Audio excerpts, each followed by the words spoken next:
Лола Чомналес родилась 4 ноября 1999 года в провинции Буэнос-Айрес, Аргентина.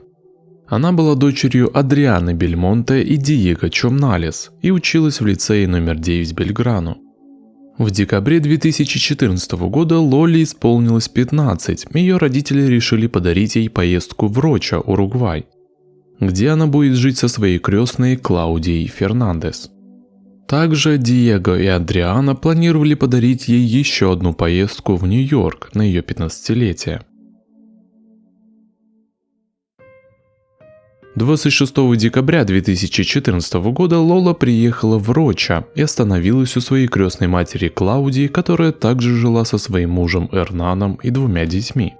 28 декабря семья была на пляже, и около 3 часов дня Лола решила прогуляться по берегу в бикини, джинсовых шортах и розовом рюкзаке, в котором был кошелек с 2000 уругвайских песо, бутылка воды и книга.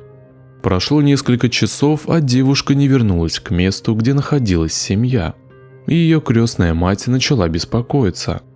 Чуть позже она решила позвонить родителям Лолы и рассказать им о ситуации. А уже на следующий день в 9 утра они пошли подавать заявление в полицию о пропаже человека. В связи с характером исчезновения Лолу искали по всему пляжу и окрестностям, даже используя собак-ищеек и вертолеты.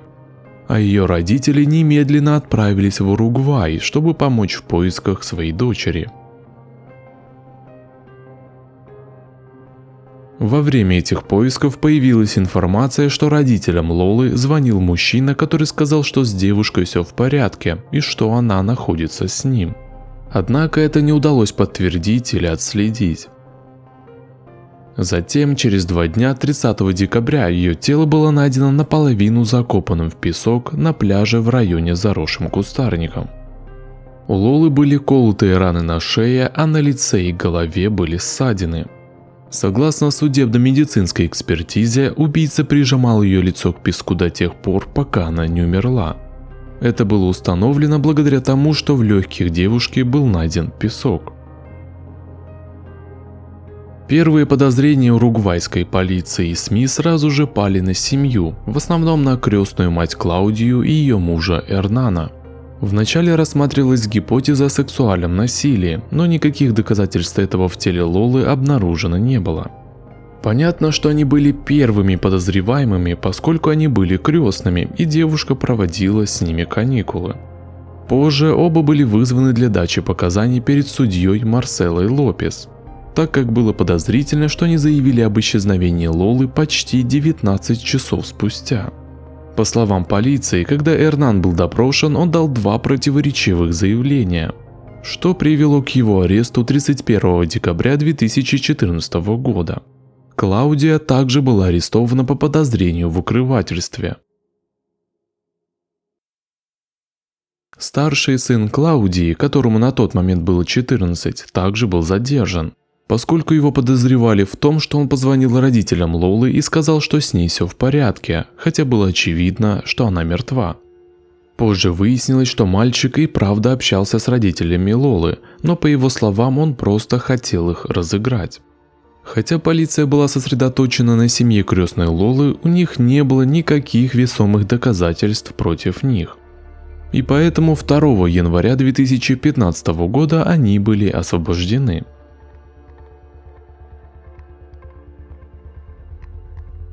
После того, как стало известно об арестах и подозрениях, в Аргентине и Уругвае поднялась шумиха в СМИ. И как обычно бывает в таких случаях, журналисты начали выдвигать множество теорий и выводов о том, что произошло. Родители Лолы поговорили с аргентинской газетой и сделали несколько заявлений. Одно из них сделал отец Лолы Диего, который заверил, что давно не доверяет Эрнану. Это, конечно, вызвало большие споры в СМИ, и все задавались вопросом, зачем отец отпустил свою дочь в Уругвай к тому человеку, которому он не доверяет. Важно отметить, что Адриана и Клаудия дружили 25 лет, и именно поэтому она решила стать крестной матерью Лолы. Эрнан был вторым мужем женщины, и родители Лолы знали его около 5 лет, и все они были аргентинского происхождения. После всех этих публичных заявлений отношения между Адрианой и Клаудией стали разрушаться. А после того, как их арестовали и обвинили в СМИ в том, что они виновны в смерти Лолы, они больше никогда не разговаривали друг с другом. То есть дружеские отношения были полностью разорваны. Через несколько дней после обнаружения тела рюкзак Лолы был найден наполовину закопанным недалеко от места, где находились ее останки. На полотенце и удостоверении личности девушки были пятна крови. Полиция проанализировала полотенце и документы, удостоверяющие личность, и нашли ДНК Лолы и одного неизвестного мужчины. Из-за подозрения в отношении семьи крестной матери полиция сравнила найденный ДНК с ДНК Эрнана, но они не совпали. Офицеры также сравнили ДНК с базой данных полиции Уругвая, но и там совпадений не было. Поэтому дело зашло в тупик. Основные подозреваемые уже были освобождены, а у полиции, похоже, больше не было никаких зацепок. По этой причине в Аргентине и Уругвае проходило много маршей и демонстраций с требованием раскрыть это дело. Также было выявлено много нарушений в работе прокуроров и судей, которые занимались этим делом. Но 18 февраля 2015 года, казалось, произошел прорыв. Полиция получила анонимный звонок, в котором обвиняли Анхеля Морейру по прозвищу Эль Качило в причастности к убийству Лолы. Офицеры арестовали и допросили этого парня, который в то время был охранником парковки того пляжа. Он признался, что видел Лолу на пляже и подошел к ней, чтобы продать ей молитвенную карту. Но в этот момент у девушки закружилась голова, и она упала на землю. Он подумал, что она мертва, поэтому испугался и убежал. Это заявление Анхеля было не совсем убедительным для полиции, но не найдя никаких улик против него, его пришлось отпустить. Через 4 года в деле произошел очередной прорыв. Новый прокурор взял дело и, посмотрев материалы, решил еще раз допросить Анхеля. После всего этого 22 мая 2019 года он был снова арестован. Но на этот раз ему было предъявлено обвинение в сокрытии. Поскольку его ДНК не совпало с ДНК, найденным на полотенце Лолы, считалось, что он прикрывал настоящего преступника. Прокурор утверждал, что в первых показаниях, которые Анхель сделал в 2015 году, он сообщил подробности, которые мог знать только человек, который был там во время преступления. Согласно судебно-медицинским экспертам, Лола и правда упала на землю. Но не потому, что у нее закружилась голова, а потому, что ее ударили ножом.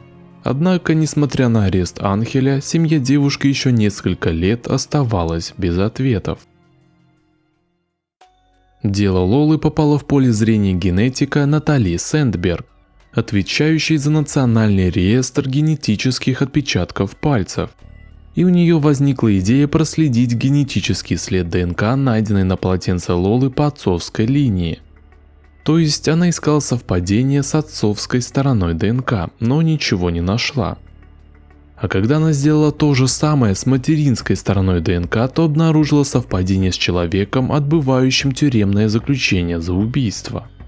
Это означает, что ДНК, найденная на полотенце Лолы, была связана с человеком по имени Джонатан Брангунди, который родился в Роче и отбывал наказание за убийство, совершенное 31 мая 2020 года Хуана Мануэля Эскобара, 31 год, Алекса Вилены, 25 лет, и Алана Родригеса, 22 года.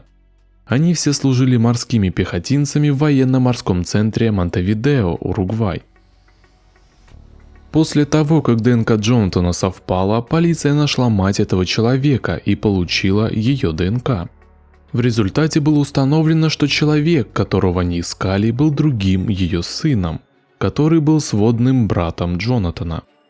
Мать Брангунди рассказала офицерам, что у нее было 11 детей, но одного отдали на усыновление после его рождения. Полиция нашла этого сына и выяснила, что его зовут Леонардо, и что некоторое время он жил, скитаясь между городами Ла-Палома и Кастильос. Однако недавно он обосновался в городе Чуй, где жил с девушкой и работал в пекарне. Офицерам удалось узнать, что он имеет судимость за грабеж, изнасилование и нападения, совершенные в период с 2003 по 2009 год. Поэтому 18 мая 2022 года полиция получила ордер на обыск дома Леонардо. И уже при самом обыске была изъята его ДНК с зубной щетки. Несмотря на наличие судимости, ДНК и отпечатков пальцев Леонардо не было в национальной базе данных, поскольку эта база данных была создана в 2012 году. Поэтому на следующий день, 19 мая, он был арестован на границе с Бразилией. Позже полиция сравнила ДНК Леонардо с ДНК с полотенца Лолы, и это дало совпадение на 99,9%. Когда офицеры допрашивали его об убийстве Лолы, он сказал, что не имеет к этому никакого отношения. А когда ему предъявили тест ДНК, он сказал, что нашел розовый рюкзак на пляже и решил его проверить. По словам мужчины, когда он обыскивал рюкзак, то нашел кошелек с 2000 уругвайских песо и украл их. По поводу крови он сказал, что за несколько часов до этого он порезался осколком бутылки. И когда он полез в рюкзак, по какой-то причине эта рана снова открылась и пошла кровь. Поэтому он решил вытереть руку полотенцем, которое было в рюкзаке. Хотя расследование дела все еще продолжается, у полиции есть предположение о том, что произошло. Согласно официальной версии, днем 28 декабря 2014 года Лола была схвачена на пляже Анхелем и Леонардо и отведена в место, заросшее кустарником. Там Лола пыталась убежать, но нападавшие нанесли ей несколько ударов и воткнули нож в шею, отчего она упала на землю. Это ножевое ранение не было смертельным. Упав на землю, лицо девушки оказалось в песке, тем самым она медленно и мучительно умирала. Полиция уверяла, что мотивом преступления было сексуальное насилие. Эта гипотеза была подкреплена тем фактом, что у Леонардо был случай, очень похожий на дело Лолы. Это преступление произошло в 2009 году, когда мужчине было 26 лет. Жертвой стала 15-летняя девушка, за которой Леонардо следовал несколько кварталов. Затем, угрожая ей ножом, он отвел ее в лесистую местность и подверг сексуальному насилию. Так как не было понятно, кто именно из двух человек был виновен в убийстве Лолы, полиция решила предъявить Леонардо обвинение в убийстве при тягчающих обстоятельствах, а Анхелю обвинение в укрывательстве. Прокурор запросил 10 лет лишения свободы для Анхеля и от 15 до 30 лет для Леонардо. На данный момент это вся информация, которой мы располагаем по этому делу. Но в любом случае эти два человека проведут определенное время за решеткой. Что вы думаете об этой истории? Пишите ваше мнение в комментариях, а также подписывайтесь на мой YouTube канал и на другие социальные сети. Ссылки на них есть в описании и в закрепленном комментарии под видео. Не прощаемся.